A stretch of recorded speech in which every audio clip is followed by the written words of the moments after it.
Sudah bisa mendengar suara sendiri lagi? Sudah, tadi suaranya Brigjen Johandi sudah dengar. Oke, kalau gitu saya ke Bung Roy dulu. Bung Roy, apa bukti pembanding yang Anda miliki, uji saintifik yang sudah Anda lakukan untuk menguatkan pernyataan Anda? Oke, jadi begini, kita tetap apresiasi ya dengan tindakan dari Puslap 4, Mabes Polri, itu harus kita apresiasi. Tapi jangan lupa, tadi benar apa kata Prof. Hipnu, bahwa perlu uji pembanding. Seperti misalnya dalam kasus terbunuhnya Brigadir Yosua. Itu kan juga ada di perban. Jadi kalau kuasa hukum korban misalnya tidak yakin atau kurang ingin memastikan, maka waktu itu dilakukan uji pembanding. Uji pembandingnya adalah kami sudah punya hasil uji misalnya forensik terhadap skripsi yang untuk menjadi bahan terbitnya ijazah. Jadi bisa saja ijazah itu terbit dari antah berantah dari mana saja, tapi tidak mungkin ijazah itu bisa terbit kalau tidak melalui proses yang namanya skripsi. Skripsi ini sudah saya pegang, sudah saya teliti bersama Dr. Ismon, dan skripsinya itu adalah uji inti. Jadi artinya skripsi itu adalah barang bukti yang namanya basic evidence ya. Jadi basic evidence atau primary evidence. Karena itu diserahkan oleh dua wakil rektor dan kemudian diserahkan secara resmi di ruang Fakultas Kehutanan, ruang 109, dan diperiksa ketika kita sama-sama melihat. Dan kemudian hasil analisisnya saya sampaikan. Ini analoginya sederhana Mbak Cindy dan pemirsa Kompas TV, juga Prof. Hipnu dan juga teman Jerry ya, bahwa yang namanya telur, ibaratnya telur, kalau telurnya sendiri busuk ya, ibaratnya skripsinya busuk, itu tidak mungkin ada hasil ijazah yang sehat. Jadi kalau telurnya busuk, ayamnya nggak mungkin sehat. Tapi kalau telurnya baik, telurnya sehat, bisa jadi ayam yang sehat, tapi bisa jadi ayam yang busuk. Jadi sekali lagi, nggak apa-apa, nanti kita setatarkan, kita sejajarkan. Kalau perlu ijazahnya yang disebut nanti sudah diuji, itu kita bandingkan juga, kita uji juga. Karena kami memiliki perangkat yang memudahkan untuk itu. Dan dua-duanya nanti silakan diperiksa hakim, silakan nanti Prof. Hipnu yang juga tadi sudah menyampaikan statementnya, saya setuju sekali.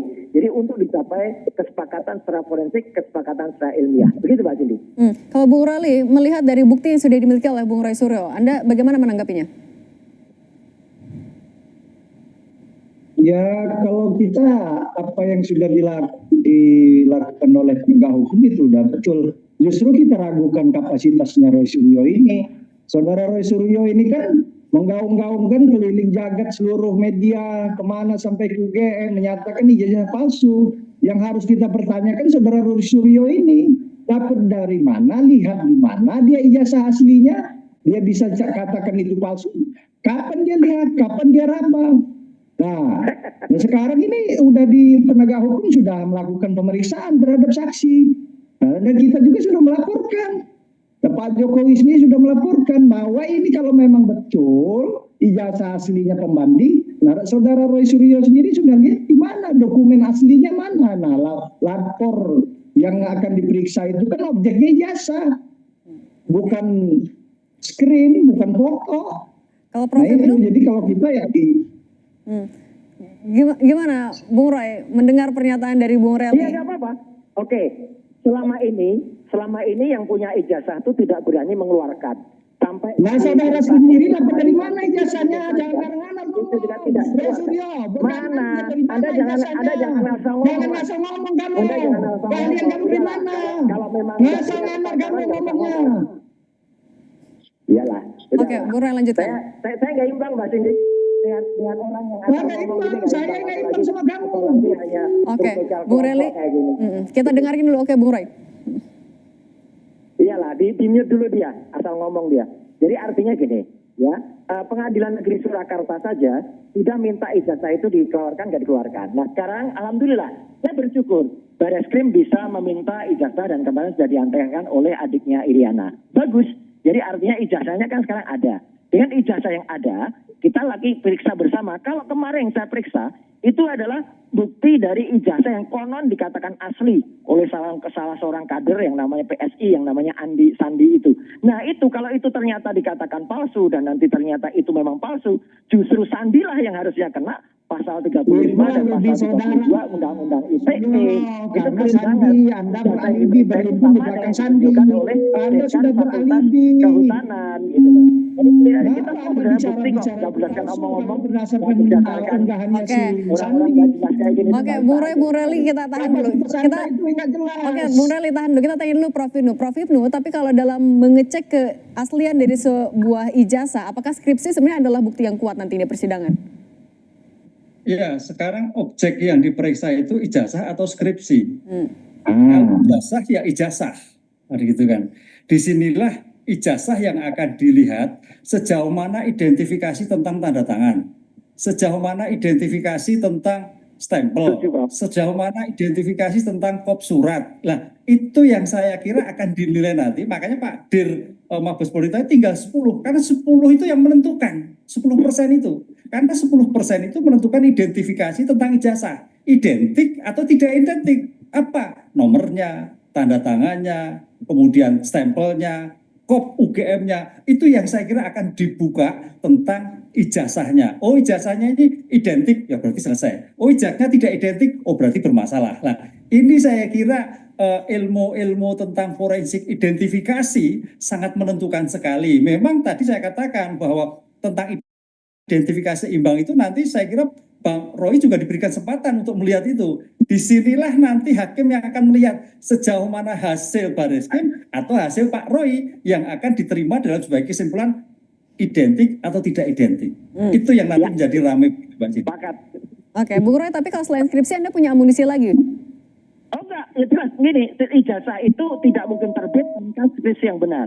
Inilah buktinya. Jadi saya sangat menghargai, sangat menghormati statement Prof Ibnu dan juga Bareskrim. Jadi apa tadi kita dengar bersama? Prof Ibnu yang bisa berpikir secara jelas, secara clear, ya nggak otaknya kosong seperti tadi Reli tadi ya. Itu jelas betul bahwa Kalau kosong otaknya, dari mana kau udah menerima dari Sandi, dari unggahan Sandi? Keahlianmu sebagai apa? Bahasa panci lo. udah jelas tuh ngomong kayak gitu di Lah, jangan nggak jelas. Anda sendiri tadi bilang dari Sandi. Sandi itu kan enggak. Anda berujung dari hasil unggahan Sandi. Sekarang Anda berlindung dari hasil Sandi. Sandi salah. Yang ini objeknya adalah ijazah.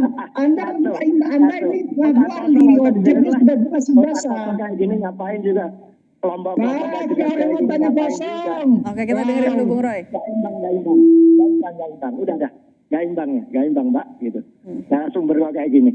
Jadi artinya apa? Gak imbang, yang gak imbang itu dirimu. Kau bilang ahli, ini objeknya ijazah belum? Oke. Iya ijazah. Nanti ijazahnya kita lihat bersama. Udah nggak usah banyak ngomong. Nah, terus ngapain juga bawa Sandi, hasil unggahan Sandi?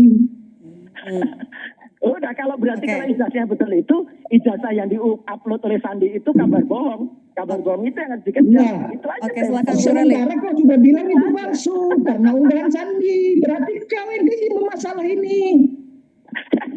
Oke. Itu bukan hanya Sandi, Dekan Fakultas Kehutanan. Udah deh, kamu juga bukan orang UGM. Oke, kita ke Prof Ibnu dulu ya, Bung Roy, Bung Reli.